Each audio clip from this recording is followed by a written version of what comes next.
Hey guys, Adam Broussard here. Living the dream, as they say.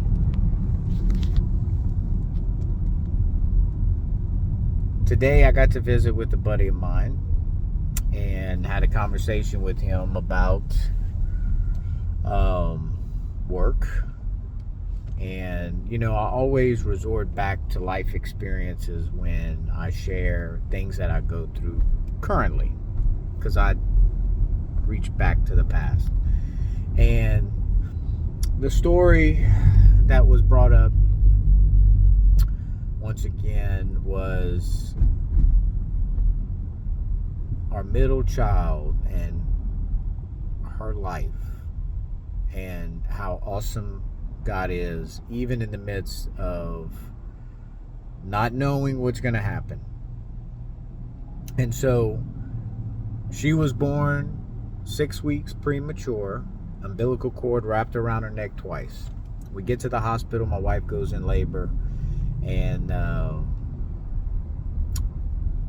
they put the heart monitor, and you can hear the baby's heartbeat, and it was going down, like it'd be like boom, boom, boom, boom, boom, boom, to nothing. So God was so great, pushed the baby out. Or my wife pushed the baby out with the help of God. And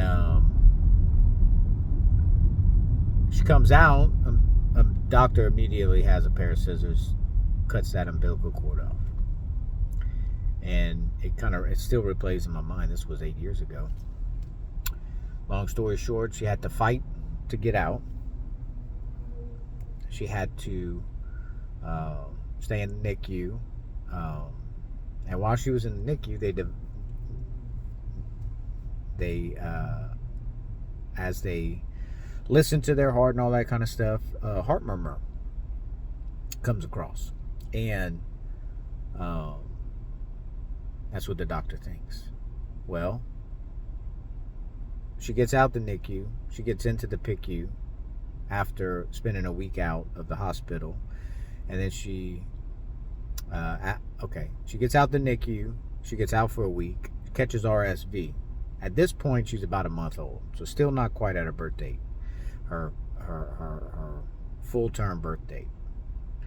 Unbeknownst to me and my wife at the time, RSV on an infant is deadly, extremely deadly, like high probable of death. And that was we end up back in the hospital. Definitely, doctor was like, gotta keep her. And that was worse than the NICU, because we had to not only had to stay there the whole time. NICU, we didn't have to stay there the whole time. We just visited 3-4 times a day or whatever. But this was, you had to stay there. She couldn't eat, and she was crying because she was hungry. She had nutrients, but she was crying because she was hungry. So fight. Okay. Back to the heart murmur. Well, turns out it wasn't a heart murmur. It's something else, though, that we're hearing. And man, I don't understand how they hear this.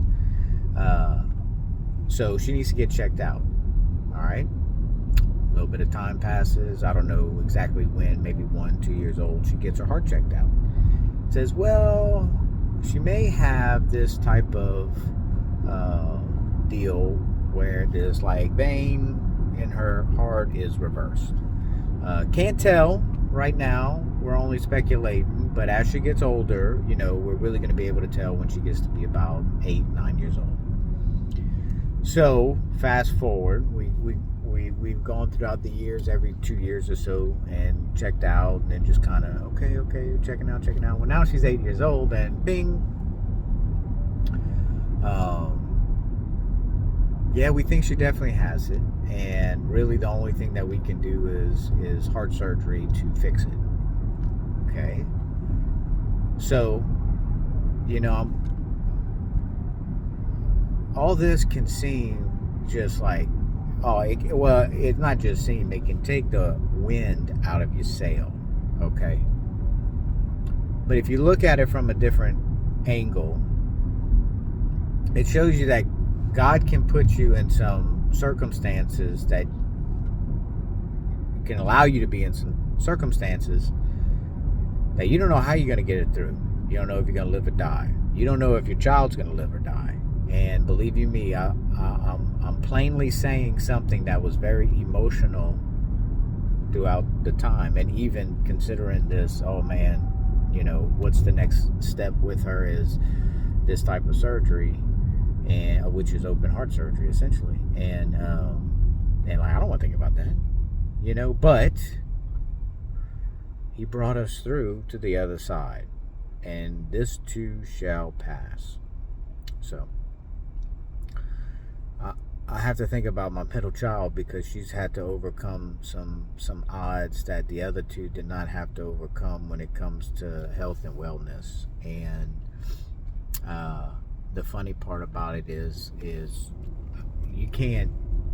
She's got something on her mind. You can't keep her down. Like, she will do it. Case in point, learning how to ride a bike. She was determined to ride a two-wheel bike, no training wheels, to the point that one evening she kept we watched her. I mean, her knees were like bloody. She kept on getting back up, falling down, and getting back up until she did it. And she did it. Like, she very much did it. Once she picked it up, boom, she was off to the races. And so, you know, Meredith, one day, whenever you watch this, just understand that Daddy and Mama is sitting there watching you, knowing just how strong you are, and how strong the human will is when you can lay down and focus and try. And so, the short version of all this is that no matter what you're going through in life, we look at it from a minute to minute type deal, and it's very much can be chaotic, you know, and things are burning up all around you. I know, and I feel it at times, and it's tough. But pull back and just realize that, pull back and look, pull the curtain back and see, you know, the overview scope that God's gotten you through this, and he'll get you to the next thing. Does it mean that, you know, life's not going to turn terrible for a period of time? No, but how do you look at it? How do you keep going from it? You know, like, that's with my daughter. In my business, it's the same way. Like, there's so many times where we literally are just jumping off of a cliff and just need God to just open up that parachute. And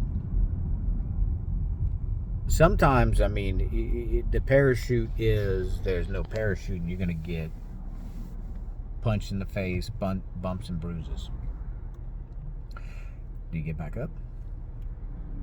And do you become negative, or do you stay positive? So, mindset is everything. Your faith, having faith and hope is everything. Not quitting is everything. Not checking out, even if you're rocked to your core. And there's times in my life that I am like just freaking,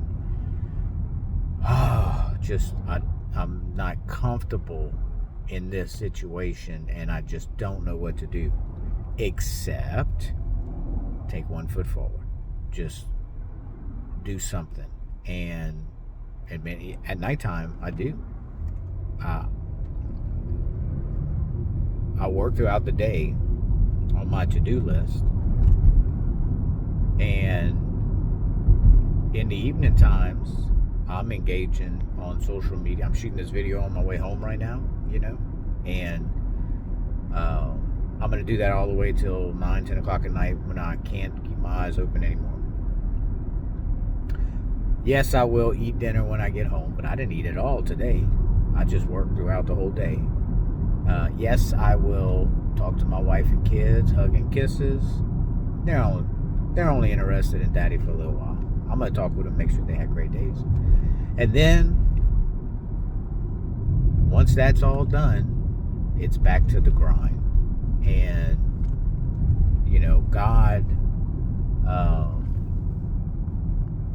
God just really wants us to work, wants us to have faith, wants us to pray and develop a relationship with him. And I know he just allows us to be in situations where it's like that's all you got is him. You ain't got nothing else. So keep praying and God bless. We'll talk again soon.